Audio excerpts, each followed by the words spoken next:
بسم الله الرحمن الرحيم. الحمد لله رب العالمين، والصلاة والسلام على خاتم الأنبياء والرسل محمد بن عبد الله الأمين وعلى آله وصحبه أجمعين. أما بعد، فأعوذ بالله من الشيطان الرجيم. بسم الله الرحمن الرحيم. إنما يعمر مساجد الله من آمن بالله واليوم الآخر وأقام الصلاة وآتى الزكاة ولم يخش إلا الله فعسى أولئك أن يكونوا من المهتدين. صدق الله العظيم. شہنشین پر تشریف فرما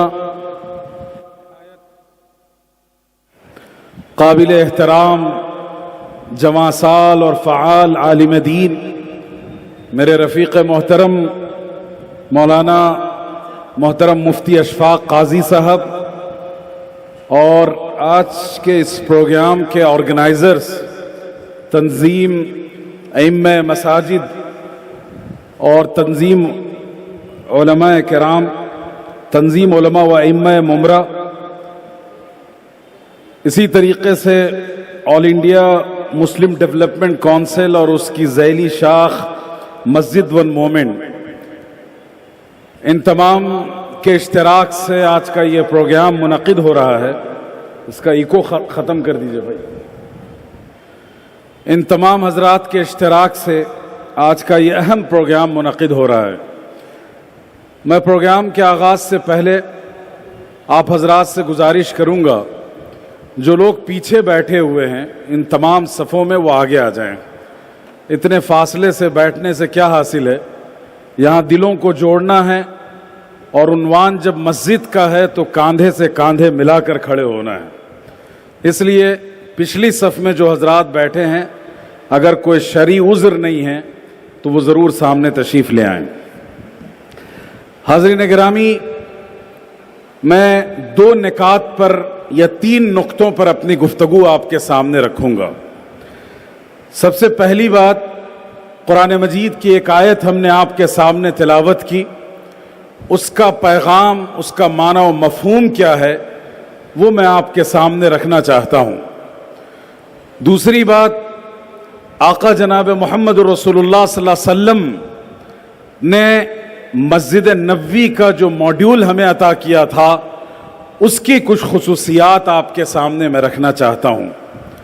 اور تیسری چیز ہے کہ آج کے دور میں ہندوستان کے اس ماحول میں ہمیں اور آپ کو کس طرح کا نظم و نسق اپنی مسجدوں میں قائم رکھنا ہے. یہ 3 نکات ہیں جس پر میں روشنی ڈالنا چاہتا ہوں. سب سے پہلی بات، میں نے آپ کے سامنے آیت تلاوت کی سورہ توبہ کی، جس میں اللہ تعالیٰ نے فرمایا کہ انما یعمر مساجد اللہ، اللہ کی مسجدوں کو وہی لوگ آباد رکھیں گے. ان کے لیے 3 یا 4 شرطیں اللہ نے ذکر کی. سب سے پہلی بات کہی کہ من آمن باللہ، جو اللہ پر ایمان رکھتے ہوں. پھر اللہ تعالیٰ نے فرمایا کہ آخرت کے دن پر ان کا ایمان ہو. تیسری بات اللہ نے فرمائی وَأَقَامَ الصَّلَاةَ، نماز قائم کریں. چوتھی بات کہی کہ وَآتَ الزَّكَاةَ، زکوٰۃ ادا کریں. اور 5ویں خوبی بتائی کہ وَلَمْ يَخْشَ إِلَّا اللَّهُ، اللہ کے سوا کسی کا خوف انہیں دامن گیر نہ ہو. یہ 5 کوالٹیز ہیں، 5 ایٹریبیوٹس ہیں. یہ جن لوگوں کے اندر پیدا ہوں وہی مسجد کا نظم و نسق اپنے ہاتھ میں لیں. انہی کے ذریعے مسجد کی تعمیر اور مسجد کی آباد کاری کا فریضہ انجام پائے. اور جن کے اندر یہ خوبیاں اور یہ صفات نہ ہوں تو وہ مسجد کے ساتھ اس کا حق ادا کرنے والے نہیں ہو سکتے. سب سے پہلی بات کہی گئی، اذان ہو رہی کیا؟ جی. سب سے پہلی بات کہی کہ من آمن باللہ، جو اللہ پر ایمان رکھے. اللہ پر ایمان رکھنے کا کیا مطلب ہے؟ آپ سورہ بقرہ کے آغاز میں پڑھتے ہیں الذین یؤمنون بالغیب، وہ لوگ جو غیب پر ایمان رکھتے ہیں۔ غیب کا مطلب یہ ہے کہ جو چیزیں ہماری نگاہوں سے اوجھل ہیں، اگر اللہ نے ان کے بارے میں بتایا کہ یہ ہونے والی ہیں تو ہم ان پر ایمان رکھیں۔ غیب پر ایمان رکھنے کا مطلب یہ ہے کہ ہم اپنے آنکھوں دیکھے کو جھٹلا دیں اور اللہ کے کہے پر آنکھ بند کر کے ایمان اور یقین لائیں۔ میں مثال دے کر آج کی جنریشن کو، آج کی نسل کو یہ سمجھانا چاہتا ہوں۔ آپ زکوٰۃ ادا کرتے ہیں، 1,00,000 میں 2,500 روپے آپ نے زکوٰۃ کے نکال دیے۔ آپ کی نگاہیں دیکھ رہی ہیں کہ پیسے میں کمی واقع ہو رہی ہے، اور آپ نے انٹرسٹ پر اگر خدا نہ خواستہ پیسہ لگایا تو 1,00,000 کی جگہ 1,10,000 روپے آپ کو ملے۔ آپ کی نگاہیں دیکھ رہی ہیں کہ اس پیسے میں اضافہ ہوا ہے، لیکن اللہ فرماتے ہیں یمحق اللہ الربا ویربی الصدقات، وہ معاملات جس میں انٹرسٹ ہوگا، جس میں سود ہوگا، اللہ تعالیٰ اس میں نقصان پیدا کریں گے، اور جس مال سے صدقہ اور زکوٰۃ عطا کیا جائے گا اللہ تعالیٰ اس میں بڑھوتری اور اضافہ کریں گے۔ ہماری آنکھیں کچھ اور دیکھ رہی ہیں اور اللہ تعالیٰ کچھ اور کہہ رہے ہیں۔ ہم اپنی آنکھوں کے دیکھے کو جھٹلا دیں اور اللہ کے کہے کہ یمحق اللہ الربا ویربی الصدقات پر ایمان لے آئیں۔ یہ اصل میں ایمان بالغیب ہے۔ میں اس کو اور ایلابریٹ کر کے آپ کو بتاؤں، آج ملک کے جو حالات ہیں، نا امیدی کی فضا بنی ہوئی ہے، اور ہم یہ سمجھنے لگے ہیں خدا نہ خواستہ کہ یہ اس ملک میں جن کو سیاسی اقتدار حاصل ہے وہ ہماری تقدیر کے مالک ہیں، وہ ہمارا مقدر لکھیں گے، وہ ہمارا مستقبل طے کریں گے۔ خدا کی قسم یہ شرک ہے۔ اللہ نے فرمایا ان الحکم الا للہ، فیصلہ تو صرف اللہ کا ہوگا۔ آج حالات چاہے سرد و گرم ہوں، آپ کے مخالف ہوں، لیکن آپ نا امید نہ ہوں۔ آپ اپنے مستقبل کے لیے اللہ اور اللہ کے رسول صلی اللہ علیہ وسلم سے امیدیں وابستہ کریں، نہ کہ ایوان اقتدار میں بیٹھے ہوئے گماشتوں اور غنڈوں سے آپ اپنی امیدیں رکھیں۔ یہ ہے ایمان بالغیب، کہ انسان اپنی آنکھوں کو دیکھا جھٹلا دے، لیکن اللہ کے کہے پر انکنڈیشنل بلیو رکھے۔ تو سب سے پہلی بات یہ ہے کہ مسجد اس لیے بنائی گئی ہے تاکہ نونہالان امت کے نوجوانوں کے، مرد و خواتین کے ایمان کو پختہ کیا جا سکے۔ اور اس فریم کی روشنی میں دیکھیے گا، کیا ہماری مسجدیں وہ کردار ادا کر رہی ہیں؟ کیا ہمارے مساجد کا وہ پختہ نظام، وہ مستحکم اور منظم سسٹم ہے جو ہماری نسلوں کو ایمان کو پختہ کرے اور انہیں ارتداد اور الحاد کے اس طوفان سے مقابلے کے لیے تیار کر سکے؟ اگر ہماری مسجدیں یہ فریضہ انجام نہیں دے پا رہی ہیں تو اس کا مطلب یہ ہے کہ مساجد کے مقاصد کو آپ پورا نہیں کر رہے ہیں۔ دوسری بات اللہ نے فرمائی کہ وہ لوگ جو آخرت پر ایمان رکھتے ہیں وہ اللہ کے گھروں کو آباد کریں گے۔ کیا مطلب ہے؟ مطلب یہ ہے کہ ہم نے دنیا کی اس رونقوں کو دیکھ کر اور دنیا کی ریل پیل کو دیکھ کر کامیابی کے پیمانے بدل دیے۔ آج آپ اپنے آپ کو کامیاب جب سمجھتے ہیں جب آپ کے بچے کی انکم لاکھوں میں ہو، لیکن اگر کوئی بچہ آپ کا قرآن مجید حفظ کر لے، مدرسہ چلا جائے، عالم دین بن جائے، تو پورا خاندان اسے رحم و کرم کی نگاہ سے دیکھتا ہے کہ اس بیچارے کا کیا ہوگا۔ اگر آپ کا ایمان آخرت پر ہوگا، آپ اللہ کے فیصلے پر، یوم الجزا پر ایمان رکھیں گے، تو آپ کے پیمانے اور پیرامیٹرز بدل جائیں گے۔ کامیابی اور فلاح اور سکسس کا جو تصور ہمارے دماغ میں بٹھا دیا گیا ہے وہ تصور ہے جو بینک بیلنس کی بنیاد پر، جو نیم اور فیم کی بنیاد پر، سوشل میڈیا کے فالوورز کی بنیاد پر آپ طے کرتے ہیں کہ یہ کامیاب ہے اور یہ ناکام ہے۔ ان پیمانوں کو توڑ دیجئے اور قرآن و حدیث نے جو پیمانے ہمیں عطا کیے ہیں کامیابی کے، سکسس کے، ان پیمانوں پر نگاہ کیجئے۔ اور خاص بات، آخرت پر ایمان رکھنے کا مطلب یہ ہے کہ ہر لمحہ ہم اللہ سے کہ احتساب کو اپنے نگاہ میں رکھیں کہ قیامت کے دن ہمیں جواب دینا ہے. میں مسجد کا سیکریٹری ہوں، صدر ہوں، میں مسجد کا امام ہوں، میں مسجد کا مصلی ہوں، میں مسجد کا پڑوسی ہوں. ہمیں یاد رکھنا چاہیے کہ یہ عہدے اور یہ منصب اور یہ نسبتیں وقتی ہیں. اللہ تعالیٰ جب انہیں چھین لیں گے اور منوٹن مٹی کے نیچے انسان جب دبا ہوا ہوگا، اصل اس کی اوقات کا آغاز وہاں سے شروع ہوگا. تو اللہ کے اوپر ایمان رکھنا، غیب پر ایمان رکھنا، آخرت پر ایمان رکھنا. اور میرے بزرگوں، آج کی تاریخ میں جب ہم ایمان کی بات کرتے ہیں تو ہمیں یہ بھی یاد رکھنا چاہیے کہ جس طریقے سے ارکان اسلام ہیں اسی طریقے سے نواقض اسلام بھی ہیں. کہ کچھ کلمے کو پڑھ کر اسلام میں انسان داخل ہوتا ہے، لیکن بعض باتیں، بعض عقیدے، بعض معتقدات ایسے ہیں کہ ان کے کہنے یا ان پر یقین رکھنے سے انسان اسلام سے خارج ہو جاتا ہے. آج جو نصاب تعلیم نیشنل ایجوکیشن پالیسی 2020 کے تحت ہمارے اسکولوں میں نافذ کیا جا رہا ہے، وہ نصاب شرک کی طرف لے جاتا ہے. وہ نصاب ہماری نسلوں کے ذہن و دماغ میں کفر کی آلودگی کو پیوست کرتا ہے. ایک ایسے نصاب سے جو نسلیں پڑھ کر آئیں گی، آپ کیا امید رکھتے ہیں کہ ان کے دلوں و دماغ میں توحید کے چراغ روشن ہوں گے؟ ان کے دلوں میں آقا جناب محمد رسول اللہ صلی اللہ علیہ وسلم کی عظمت و محبت ہوگی؟ بلکہ ان کے دلوں پر ڈاکہ ڈالنے کی کوشش کی جا رہی ہے، ان کے ایمان کو چرانے کی منظم کوشش ہو رہی ہے. اور اندازہ لگائیے، جو بچہ سوریہ نمسکار کرتا ہو، جو بچہ اپنے تعلیم میں ترقی کے لیے مورتیوں پر مالے چڑھائے اور غیر اللہ کے سامنے پریئر کرے، کیا اس کا ایمان اور اس کی توحید باقی رہ جائے گی؟ یہ بہت بڑا سوال ہے.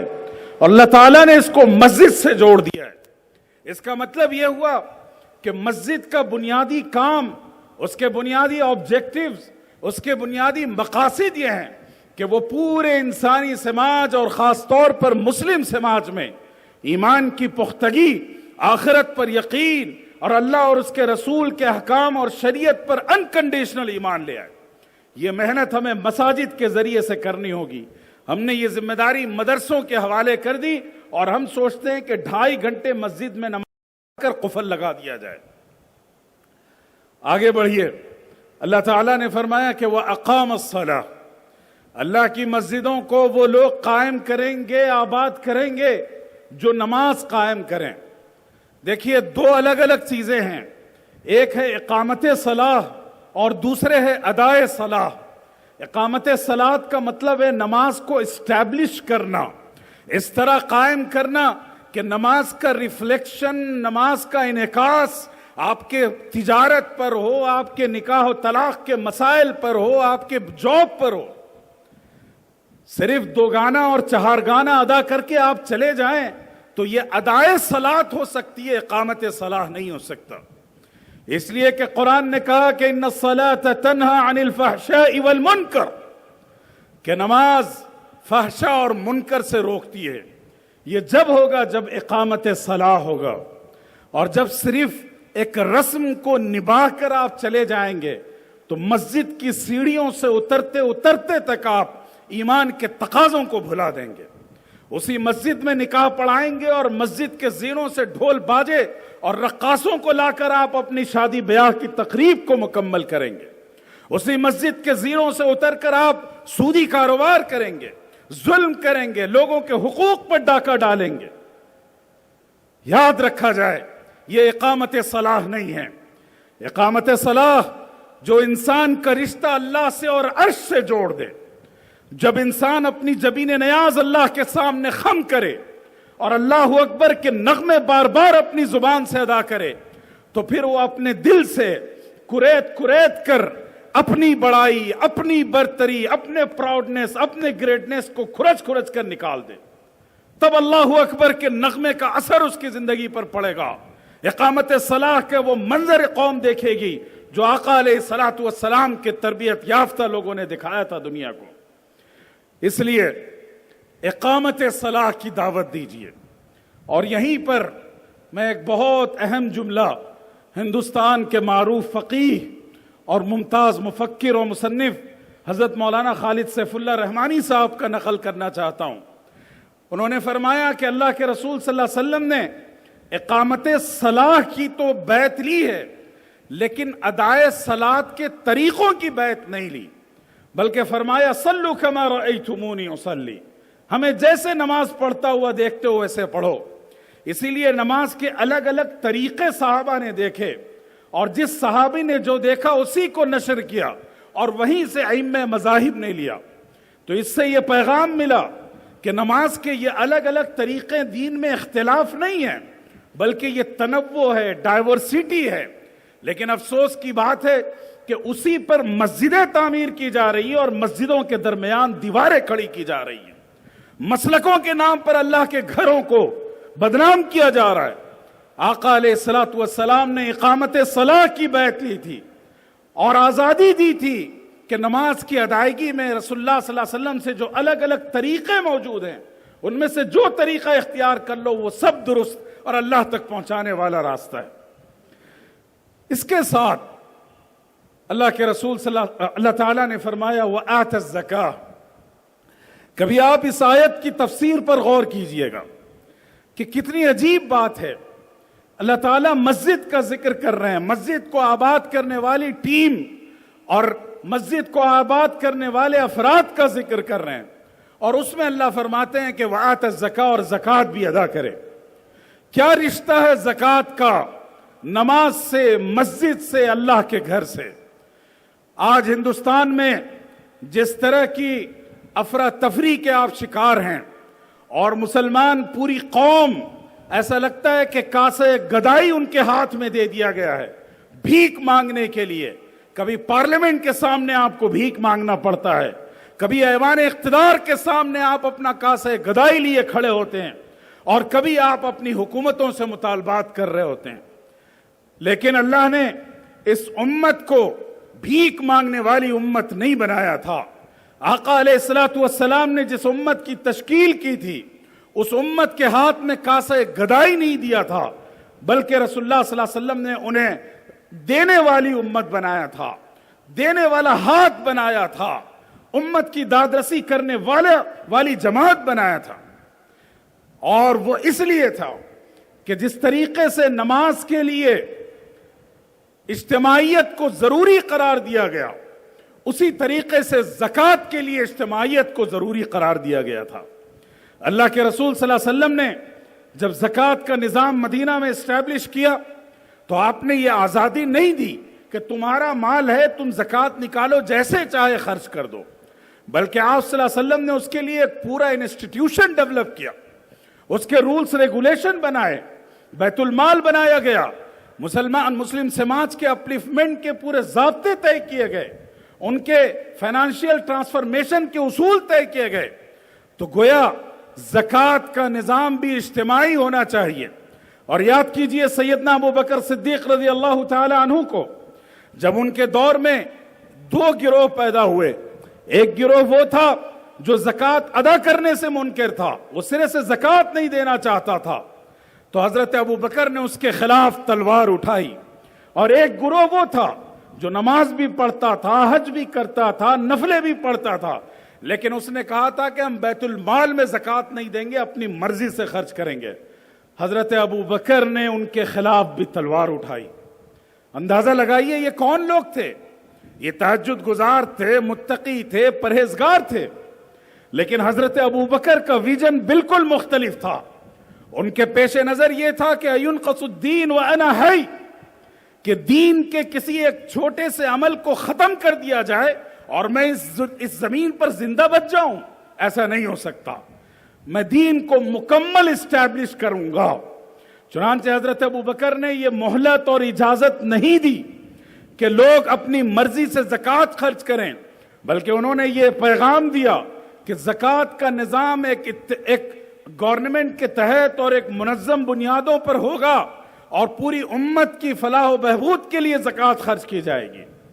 آج اس شہر میں آپ کے اس ممبرا سے، ممبئی سے کئی 100 کروڑ کی زکوٰۃ نکلتی ہے. اتنی زکوٰۃ نکلتی ہے یہاں سے گجرات اور پورے ملک کے 4-5 بڑے شہروں سے کہ اگر آپ چاہیں تو ملک میں ایک مسلمان پیسے کی وجہ سے بھوکا نہ مرے، آپ اگر چاہیں تو ایک لڑکا اور لڑکی تعلیم سے محروم نہ ہو، آپ چاہیں تو کسی ہسپتال کے زینوں پر کوئی مریض صرف پیسے کی وجہ سے سانس اور دم نہ لیتے آخری، اتنی آپ زکوٰۃ نکالتے ہیں۔ لیکن مسئلہ یہ ہے کہ آپ کی زکوٰۃ منظم نہیں ہے، جس کی وجہ سے آپ کا پورا نظام درہم برہم ہے، کوئی اثر نظر نہیں آ رہا آپ کی زکوٰۃ کا۔ تو اس لیے قرآن نے کہا کہ مسجد کو وہی لوگ آباد کریں گے جو اقامت صلاح کی ذمہ داری بھی اپنے سر لیں گے اور اجتماعی طور پر ادائے زکوٰۃ کی ذمہ داری بھی اپنے سر لیں گے۔ یہ 4 ایٹریبیوٹس قرآن نے ذکر کیے، اور آخری بہت دلچسپ ہے۔ اللہ فرماتے ہیں کہ وَلَمْ يَخْشَ إِلَّا اللَّهُ، اے لوگوں یاد رکھو یہ مسجدیں وہی لوگ آباد کریں گے جن کے دل و دماغ میں، جن کے وجود اور نمود میں اللہ کے سوا کسی اور کا ڈر اور خوف نہیں ہے، نہ حکومتوں کا، نہ پولیس کا، نہ ایم پی اور ایم ایل اے کا، غیر اللہ کا خوف ان کے دل میں نہیں ہے۔ ہم عجیب بات ہے، یہ امت اپنی شاہراہ ہدایت سے اتنی بھٹک چکی ہے کہ ہم گلی کے غنڈے سے بھی ڈرتے ہیں، ہم مقامی ایم ایل اے سے بھی ڈرتے ہیں، ہم حکومتوں سے بھی ڈرتے ہیں، ہم ان لوگوں سے ڈرتے ہیں جو حیا باختہ ہیں، جن کا کوئی اخلاقی معیار نہیں ہے، اور صرف ایک ذات جس سے ڈرنا نہیں ہے ہم اسی سے نہیں ڈرتے۔ محترم بزرگوں، یہ جو 5 ایٹریبیوٹس ہے، اللہ پر ایمان، اور ایسا ایمان جو انکنڈیشنل ہو، آخرت میں جواب دہی کا ایمان پختہ سے پختہ تر ہو، نماز اقامت صلاح کا ذریعہ ہو، زکوٰۃ کی ادائیگی کا نظام ہو، اور وہ لوگ جو اللہ کے سوا کسی اور سے نہ ڈرتے ہوں، غزہ کے مسلمانوں کی طرح بے خوف ہوں، جن کے سامنے دنیا کے سپر پاور اپنی مٹی پلیت کر چکے، اپنا نام ڈبو چکے، اپنی طاقت کا جو اورا، دھوکے کا اورا بنا رکھا تھا، وہ سب ستیہ ناس اور ملیہ میٹ کر دیا گیا۔ اس طرح بے خوف جو لوگ ہیں وہ اصل میں اللہ کی مسجدوں کو آباد کرتے ہیں۔ ہم تو ڈرامہ باز ہیں، دھوکہ دیتے ہیں، کوئی اپنے لباس سے، کوئی اپنے عہدے سے، کوئی اپنی نسبت سے، لیکن اللہ نے صاف کر دی یہ بات کہ یہ 5 صفات تمہارے اندر ہوں گی تو تم مسجد کے صدر ہوگے، تم مسجد کے ذمہ دار بنو گے، تم مسجد کے امام بنو گے، تم مسجد کے خطیب اور مسجد کی تعمیر کرنے والے بنو گے۔ اور اگر یہ ایٹریبیوٹس نہیں ہیں تو تم نے ناجائز قبضہ کر رہا اللہ کے گھر پر۔ اور اللہ نے صاف کہہ دیا، حدیث میں اللہ کے رسول صلی اللہ علیہ وسلم نے فرمایا کہ ان المساجد بیوت اللہ، مسجدیں صرف عمارت اور ایک ڈھانچہ نہیں ہے، بلکہ یہ اللہ کا گھر ہے۔ اللہ کے گھر کی حرمت کو جو پامال کریں گے اللہ ان کو ذلیل اور رسوا کر کر رہے گا، اور وہی ذلت و رسوائی آج ہماری قسمت میں۔ اس لیے بزرگوں، مساجد کو اپنی جاگیر سمجھنا، مساجد کو اپنا بزنس سمجھنا بند کر دیجئے، اور آقا علیہ الصلوۃ والسلام اور قرآن کی بتلائی ہوئی تعلیمات کے مطابق مسجدیں قائم کی جائیں۔ تو میری گفتگو کا پہلا نقطہ یہ تھا کہ مسجد کون لوگ آباد کریں گے، ان کی کیا صفات قرآن نے ذکر کی، وہ میں نے آپ کے سامنے پیش کی۔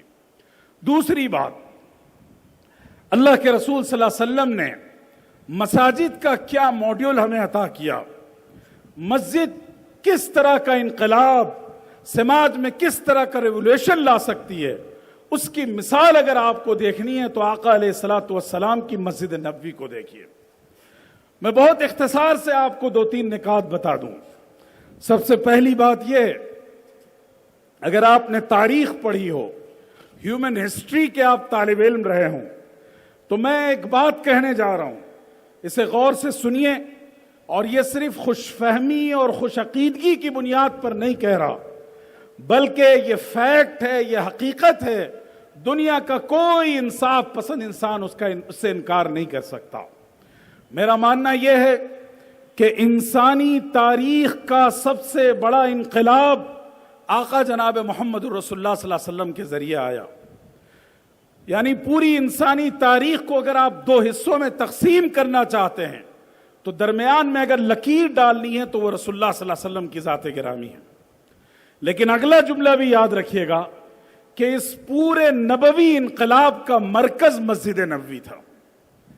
تو گویا پورا جملہ یہ ہے کہ انسانی تاریخ کا سب سے بڑا انقلاب آقا علیہ الصلوۃ والسلام کے ذریعے آیا اور اس انقلاب کی تمام تر سرگرمیوں کا جو مرکز تھا وہ مسجد نبوی تھی.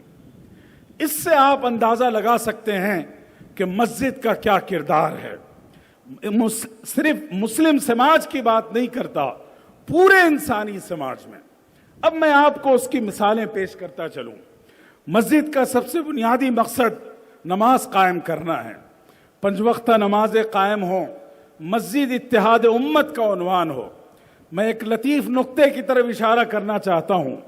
اللہ کے رسول صلی اللہ علیہ وسلم نے مسجد تعمیر بھی کی ہے اور مسجد شہید بھی کی ہے.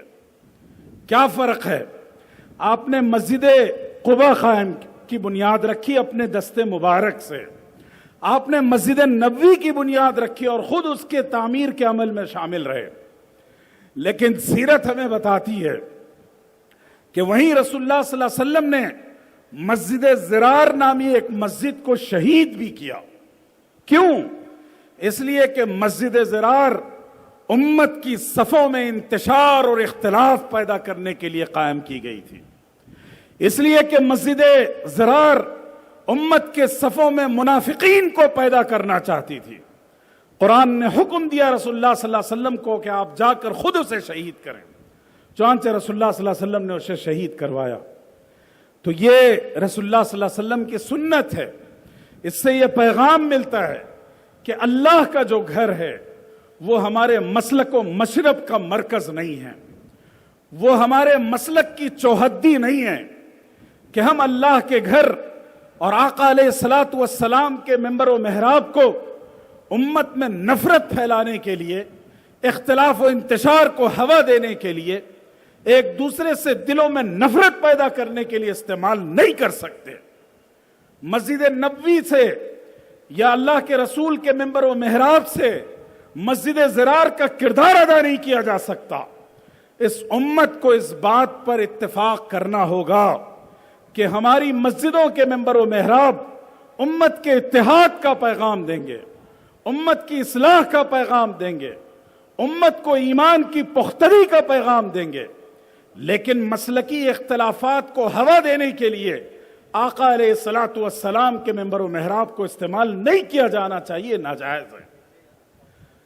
اسی طریقے سے دوسری بات، مسجد نبوی تعلیم کا سب سے بڑا مرکز. اسی مرکز سے، اسی درسگاہ اور دانشگاہ سے ابو بکر و عمر اور عثمان و علی رضی اللہ عنہم پیدا ہوئے. وہیں سے عبیدہ ابن جراح پیدا ہوئے. وہیں سے خالد ابن ولید نے جنم لیا. وہیں سے اللہ کے رسول صلی اللہ علیہ وسلم کے دربار کے فقیہ معاذ ابن جبل نے جنم لیا. گویا آقا علیہ السلام وہیں سے حسان بن ثابت پیدا ہوئے. اندازہ لگائیے کہ ان تمام شخصیتوں میں جو ڈائیورسٹی تھی، جو تنوع تھا، جو ان کے درمیان الگ الگ اسپیشلائزیشن تھا، وہ سب کا سب اسی مسجد نبوی کی تربیت کا فیض تھا، اسی ایجوکیشن سسٹم کا فیض تھا. مسجد نبوی تمام صحابہ کرام کو مولوی اور مفتی بنانے کے لیے نہیں بنائی گئی تھی. حسان بن ثابت کے ہاتھ میں تلوار نہیں دی رسول اللہ صلی اللہ علیہ وسلم نے، بلکہ شعر و سخن کے ذوق کو ان کے پروان چڑھایا اور اسی پر ان کو مبارکباد دی. اور خالد ابن ولید سے رسول اللہ صلی اللہ علیہ وسلم نے شاعری نہیں کروائی، بلکہ ان کے ہاتھ میں وہ برہنہ تلوار دی جو کفر کے ایوانوں کو لرزہ بر اندام کیے ہوئے تھے. اس سے یہ پیغام ملا کہ ہماری جو تعلیم گاہیں ہوں، ہمارا جو ایجوکیشن سسٹم ہو، وہ مسجد نبوی اور صفہ کے ماڈل کا ہو. وہاں عالم بھی پیدا ہوں، مفتی بھی پیدا ہوں، محدث اور مفسر بھی پیدا ہوں، وہاں ملٹی لینگویجز کے ایکسپرٹ بھی پیدا ہوں. اسی مسجد نبوی میں حضرت زید ابن ثابت تھے. اللہ کے رسول صلی اللہ علیہ وسلم نے انہیں فورن لینگویجز سیکھنے کی دعوت دی اور انہوں نے عبرو لینگویج سیکھی، پرشین لینگویج سیکھی. یہ کیا تھا؟ یہ رسول اللہ صلی اللہ علیہ وسلم کا ایجوکیشن سسٹم تھا.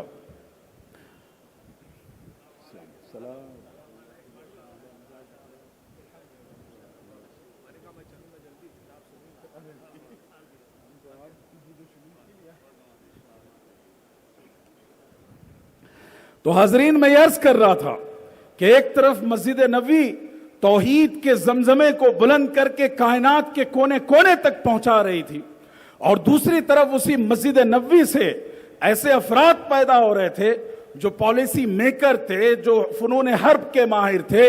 اس دور کے ماڈرن ایجوکیشن کا سب سے بڑا سلیبس تھا کیلیگرافی، رائٹنگ اسکلز، فورن لینگویجز، صحابہ وہ سیکھ رہے تھے، اور پھر انہی کے درمیان فقیہ اور امام اور مجتہد اور خلیفہ اور سپاہ یہ سب کے سب پیدا ہو رہے تھے۔ پھر اسی مسجد نبوی میں اللہ کے رسول صلی اللہ علیہ وسلم انٹرفیت ڈائیلاگ کے لیے اس کو فراہم کرتے تھے۔ سیرت کی کتاب اٹھا کر دیکھیں، وفد بنی نجران، عیسائیوں کا سب سے بڑا ڈیلیگیشن، اور کرسچن پاسٹرز آئے، کہا جاتا ہے 40 سے زیادہ پاسٹرز تھے، اور مسجد نبوی میں کئی دن انہوں نے قیام کیا۔ رسول اللہ صلی اللہ علیہ وسلم نے ان کے قیام، ان کے طعام، ان کے ساتھ ڈائیلاگ کے لیے مسجد نبوی کو اپنا مرکز بنایا۔ آج لوگ سوال کرتے ہیں کہ مسجد میں غیر مسلم آ سکتے ہیں یا نہیں آ سکتے۔ مسئلہ یہ ہے کہ کس نے ان پر دروازے بند کیے۔ آقا علیہ الصلوۃ والسلام کے پاس انٹرنیشنل ڈیلیگیشنز آ رہے تھے، اور وہ سب کے سب مسجد نبوی کے مہمان ہوا کرتے تھے۔ وفد بنی کندہ کو دیکھ لیں، وفد بنی ثقیف کو دیکھ لیں۔ بنی کندہ کے بارے میں کہا جاتا ہے کوئی 60 یا 80 افراد کا ڈیلیگیشن رسول اللہ صلی اللہ علیہ وسلم کی خدمت میں حاضر ہوا۔ آپ اندازہ لگائیں کہ انٹرفیت ڈائیلاگ کے لیے، پیسفل کو ایگزسٹنس کے لیے، آپسی بھائی چارے کو فروغ دینے کے لیے مسجد نبوی سب سے بڑا سینٹر کا کردار ادا کر رہا تھا۔ پھر اسی طریقے سے وہی مسجد نبوی تمام تر ہیومینیٹیرین ورک کا مرکز تھا۔ اللہ کے رسول کے پاس کوئی یتیم آ جاتا، کوئی بیوہ آ جاتی، کوئی مفلوق الحال آ جاتا، کوئی فاقہ کش آ جاتا، رسول اللہ صلی اللہ علیہ وسلم اسی مسجد نبوی کے پلیٹ فارم سے آواز لگاتے اور اس کی داد رسی کرتے۔ وہی مسجد نبوی دارالقضا تھا۔ امام بخاری کی صحیح اٹھا کر آپ پڑھیے، انہوں نے مساجد کے حوالے سے رسول اللہ صلی اللہ علیہ وسلم نے جو اس کا ڈیفرنٹ یوز کیا ہے، کئی ابواب قائم کیے، اور اس میں وہ تمام چیزوں کو کھول کر رکھ دیا جو رسول اللہ صلی اللہ علیہ وسلم کے دور میں مسجد کا استعمال تھا۔ تو گویا عبادت کا بھی مرکز ہے، تعلیم و تربیت کا بھی مرکز ہے، افراد سازی کا بھی مرکز ہے، لیڈرشپ ٹریننگ کا، اور پھر اس کے ساتھ ساتھ انٹرفیت ڈائیلاگ، پیسفل کے ایگزسٹن، ہیومینیٹیرین ورک، ان تمام چیزوں کے لیے علامہ شامی نے ایک جزیہ لکھا ہے، اگرچہ اس کا حوالہ مجھے حدیث کی کتابوں میں نہیں ملا۔ انہوں نے لکھا کہ ایک موقع پر مکہ میں قحط آ پڑا اور بھوک مری کا عالم ہو گیا، اور ایک جنگ کے بعد یہ بات کیفیت پیش آئی۔ اس وقت اہل مکہ نے ریلیف کے لیے اپنا ایک ڈیلیگیشن بھیجا۔ کہاں بھیجا؟ شاہ ایران، شاہ فارس کے دربار میں نہیں، بلکہ آقا دو جہاں علیہ الصلوۃ والسلام کے دربار میں۔ انہیں اندازہ تھا کہ یہ رحمت للعالمین ہیں۔ چنانچہ اس موقع پر جبکہ مدینہ خود اکنومیکلی اسٹیبلش نہیں ہو پایا تھا، وہاں گھروں میں فاقے تھے، فاقہ مستی کے شکار تھے لوگ، اس موقع پر آقا علیہ الصلوۃ والسلام نے کوئی 10,000 درہم وہاں جمع کر کے بھیجا، جو آج کئی لاکھ کی امداد ہے۔ یہ مدینہ کی مسجد نبوی کا کردار تھا۔ اسی طریقے سے آج اسپورٹس ایکٹیویٹیز کو دین کے خلاف سمجھا جاتا ہے۔ آقا علیہ الصلوۃ والسلام کے پاس حبشہ کے پہلوان اور کشتی کرنے والے آئے، رسول اللہ صلی اللہ علیہ وسلم نے وہی ان کا مظاہرہ رکھوایا۔ آپ صلی اللہ علیہ وسلم کی مسجدوں میں بچے بھی آ رہے ہیں، عورتیں بھی آ رہی ہیں، مرد بھی آ رہے ہیں، کہیں کسی کے ساتھ کوئی بھید بھاؤ اور رکاوٹ نہیں ہے۔ یہ وہ کردار تھا جس نے مسجد نبوی کو سب سے بڑے انسانی انقلاب کا مرکز بنا دیا۔ اس لیے بزرگوں اور عزیز دوستوں، آپ سب تعلیم یافتہ ہیں، مسجد کو اس کا کردار عطا کیجیے۔ عجب بات یہ ہے کہ ہم لوگ لباس کی سنتوں کی بات کرتے ہیں، کھانے اور دسترخوان کی سنتوں کی بات کرتے ہیں، لیکن ہم مسجد کی سنتوں کی بات کیوں نہیں کرتے؟ مسجد کا جو نبوی کردار تھا، اور خاص طور پہ مسجد نبوی کا کردار تھا، آج نہ صرف مسلم سماج بلکہ پوری انسانیت اس کی تلاش میں ہے۔ آج آپ کے علاقے میں کوئی بھوکا ہو، کسی کو کمبل کی ضرورت ہو، کسی کو دوا کی ضرورت ہو، وہ کسی اور آستانے پر جا کر اپنا دست سوال کیوں دراز کرتا ہے؟ چاہیے تو یہ تھا کہ اسے اگر کوئی امید ہوتی تو صرف اللہ کے گھر سے امید ہوتی، کوئی بھوکا ہوتا تو وہ مسجد کے در پر چلا آتا کہ میں بھوکا ہوں، مجھے کھانا چاہیے، کوئی بیمار ہے دوا چاہیے، کوئی تعلیم سے محروم ہے مجھے تعلیم چاہیے۔ یہ کردار مسجد کو ادا کرنا پڑے گا، تب جا کر آپ اپنے بنیادی مسائل کو حل کر پائیں گے۔ محترم بزرگوں، میں اپنی بات کو اب سمیٹتے ہوئے ایک بہت اہم نقطہ جس تک میں بڑے غور و فکر کے بعد پہنچا ہوں، پڑھ لکھ کر پہنچا ہوں، وہ آپ تک پہنچانا چاہتا ہوں۔ دیکھیے، ہم میں سے ہر شخص چاہتا ہے کہ ہمارے سماج کی اصلاح ہو، مسائل کم ہوں، اور ہم یکسو ہو کر اپنے دین پر عمل کریں اور اپنی زندگی کو صحیح انداز میں گزاریں، اور اس کے لیے بہت سی کوششیں ہو رہی ہیں۔ وہ ساری کوششیں قابل مبارکباد، قابل اعتراف، انہیں ان کی مدد کرنی چاہیے۔ لیکن دو کام اگر آپ چاہتے ہیں اپنے تمام تر چیلنجز کا مقابلہ کرنا، تو دو بنیادی کام ہیں جو روٹ کے درجے میں ہیں، اگر ان پر آپ نے محنت کی بہت جلد آپ کو رزلٹ ملے گا۔ ایک کام ہے خاندانی نظام کا استحکام۔ آپ میں بزرگ ہیں، آپ اپنے گھر کے گارجین ہیں، پیرنٹ ہیں، آپ صرف اپنے گھر کی رسپانسبلٹی لے لیجئے کہ میرا بچہ نشہ نہیں کرے گا، میرا بچہ دھوکہ نہیں دے گا، میرے گھر کا کوئی فرد راستے میں گاڑی اس طرح پارک نہیں کرے گا کہ گزرنے والوں کو تکلیف ہو، میں اپنے گھر کا کچرا سڑک پر نہیں ڈالوں گا۔ آپ اتنی سوشل اور ریلیجیس رسپانسبلٹی لے لیجئے، آپ پوری دنیا میں انقلاب لے آئیں گے۔ اور اگر آپ نے اپنے گھر کی فکر چھوڑ کر ساری دنیا کی فکر کی، خدا کی قسم ایک ذرا تبدیلی نہیں آ سکتی۔ تو سب سے بنیادی کام یہ ہے کہ ہر فرد ہم میں سے اپنے گھر کی رسپانسبلٹی لے لے۔ اور دوسری بات، مساجد کا جو کمپرہنسو کردار رہا ہے، اس کردار کو زندہ کر دیجئے۔ نہ سیاسی اعتبار سے آپ کو کوئی ہزیمت کا شکار کر سکے گا، نہ اقتصادی اعتبار سے آپ کو دست نگر کوئی بنا سکتا ہے۔ یہ دو بنیادی کام ہیں۔ مجھے بڑی خوشی ہے کہ آل انڈیا مسلم ڈیولپمنٹ کونسل جب سے یہ شروع ہوا، اس حقیر کو بھی اس کے ساتھ کام کرنے کا موقع ملا، پورے ملک میں ہم کام کر رہے ہیں۔ یہ تمام اس ملک کے جو 15-20 کروڑ مسلمان ہیں، ان کے دل کی آواز ہے کہ اللہ کے گھر کو اللہ کے رسول کے بنائے ہوئے طریقے پر لے آیا جائے۔ اور اتنے کامیاب ماڈلز اور نمونے آپ کو ملیں گے، آپ کی عقل حیران رہ جائے گی۔ جمعہ میں جو آپ 10 روپے، 5 روپے، 50 روپے چندہ دیتے ہیں، آپ کے نزدیک اس کی کوئی قیمت اور اہمیت نہیں ہے۔ لیکن میں آپ کو بتاؤں کہ میسور میں 10 مسجدوں کا ہم لوگوں نے ایک کلسٹر بنایا، اور 4 جمعہ میں سے صرف 1 جمعہ کا کمٹمنٹ ہم نے لیا کہ ہیلتھ کے مقصد کے لیے آپ چندہ دیجئے۔ 4 جمعہ میں سے 1 جمعہ۔ آپ اندازہ لگا سکتے ہیں کہ اس 1 جمعہ کے چندے سے 50 بیڈ کا ملٹی اسپیشلٹی ہاسپٹل قائم ہو چکا ہے، جو فری میں یا کاسٹ ٹو کاسٹ آپ کو علاج فراہم کر رہا ہے۔ ایسے سسٹینیبل ماڈلز آپ ڈیولپ کر سکتے ہیں۔ میں کہہ رہا ہوں کہ اس ملک میں کوئی محتاج اور فقیر باقی نہیں رہے گا اگر آپ نے مساجد کی مرکزیت کو بحال کر دیا۔ اس لیے 2-3 بنیادی کام کرنے ہیں۔ ایک کام یہ ہے کہ مساجد کے نظام کو اللہ کے تقوی کی بنیاد پر قائم کیجئے، نہ کہ اپنے پروفائل کی بنیاد پر۔ دیکھیے، اللہ کے رسول صلی اللہ علیہ وسلم نے نبوت کے جو 23 سالہ دور تھا، اس میں صرف ایک مرتبہ ایک کام کیا، نہ اس سے پہلے کیا نہ اس کے بعد کیا۔ اور وہ کام کیا تھا؟ آپ صلی اللہ علیہ وسلم کی مسجد میں ایک بلیک فام، سیاہ فام خاتون حبشی جھاڑو دیتی تھی۔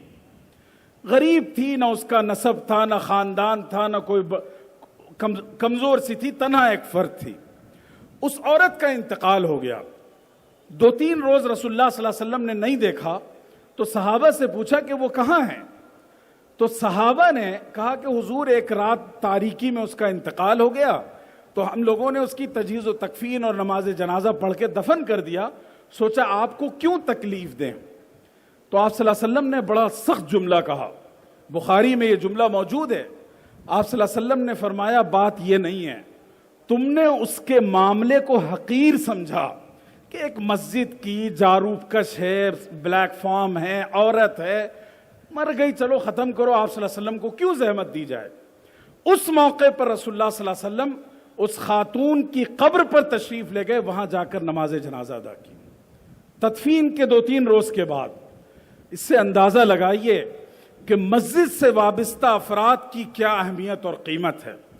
جب ایک جاروب کش کی یہ اہمیت ہو سکتی ہے تو اس مسجد کے محراب میں کھڑے ہوئے امام کا کیا مقام ہوگا؟ اسے ہم کیسے نظر انداز کر سکتے ہیں؟ ہم مسجد کے امام کو 5,000 دیتے ہیں اور شادی میں آپ اپنی جوتا چورائی پر 50,000 دیتے ہیں۔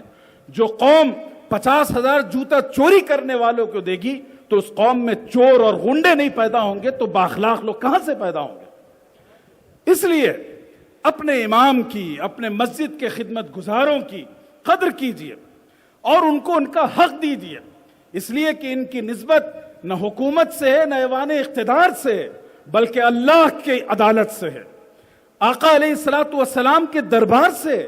اس نسبت کا لحاظ رکھیے، اور علماء اور ائمہ کی ذمہ داری ہے کہ الامام ضامن کو اپنے سامنے رکھیے۔ اللہ کے رسول صلی اللہ علیہ وسلم نے فرمایا کہ امام ضامن ہے۔ ہم اس حدیث کو فقہی حیثیت سے لے جاتے ہیں اور سمجھتے ہیں کہ امام کی نماز میں کوئی ایسا عمل آ گیا جس سے نماز فاسد ہوئی تو 500 مقتدیوں کی نماز فاسد ہو جائے گی، لیکن بات یہیں تک محدود نہیں ہے، یہ ایک رسپانسبلٹی والی بات ہے۔ اس میں رسول اللہ صلی اللہ علیہ وسلم نے یہ پیغام دیا ہے کہ اگر آپ کے محلے میں نشہ کی لت لگ رہی ہے تو آپ ضامن ہیں، آپ کے محلے میں چور پیدا ہو رہے ہیں تو آپ ضامن ہیں، آپ کے محلے میں سودی کاروبار فروغ پر ہے تو آپ اس کے جواب دیں۔ تو گویا تمام تر سوشل رسپانسبلٹی لینا اور اس اکاؤنٹیبلٹی کو محسوس کرنا یہ ہماری ذمہ داری ہے۔ اس لیے محترم بزرگوں اور دوستوں، آل انڈیا مسلم ڈیولپمنٹ کونسل اور مسجد ون مومنٹ ایک امید کی کرن بن کر ہمارے سامنے آیا ہے۔ آپ اس کا تعاون کریں، اور میں یہ امید اور یقین رکھتا ہوں اگر ممبئی نے یہ فیصلہ لیا تو پورا ملک اس کی راہ دیکھے گا اور اس کے راستے پر چلے گا۔ اس لیے ایک اچھی بنیاد رکھیے، پورے ملک کو ایک اچھا پیغام دیجیے۔ آنے والے وقتوں میں اس ادارے کی اہمیت آج سے زیادہ آپ محسوس کریں گے جب ہر طرح سے آپ کو اچھوت بنا دیا جائے گا اس سماج اور معاشرے میں۔ اس لیے میں شکر گزار ہوں آپ حضرات کا کہ اتنی دیر آپ نے ہماری لنترانی سنی، لیکن بات صرف یہ نہیں ہے کہ ہم نے صرف ایک پرجوش خطاب کرنا تھا یا آپ سے داد وصول کرنی تھی، یہ دل کا پیغام تھا، آپ کے دلوں پر دستک دینے کے لیے ہم نے رکھا کہ یہ آخری امید کی کرن ہے، اسے بچا لیجئے تاکہ آپ اپنی آنے والی نسلوں کا ایمان بچا سکیں، آپ اپنی تہذیبی قدروں کو بچا سکیں اور آنے والے الحاد اور ارتداد کے چیلنج کا مقابلہ کر سکیں۔ ھذا وصلی اللہ علی سیدنا محمد وبارک وسلم والحمد للہ رب العالمین۔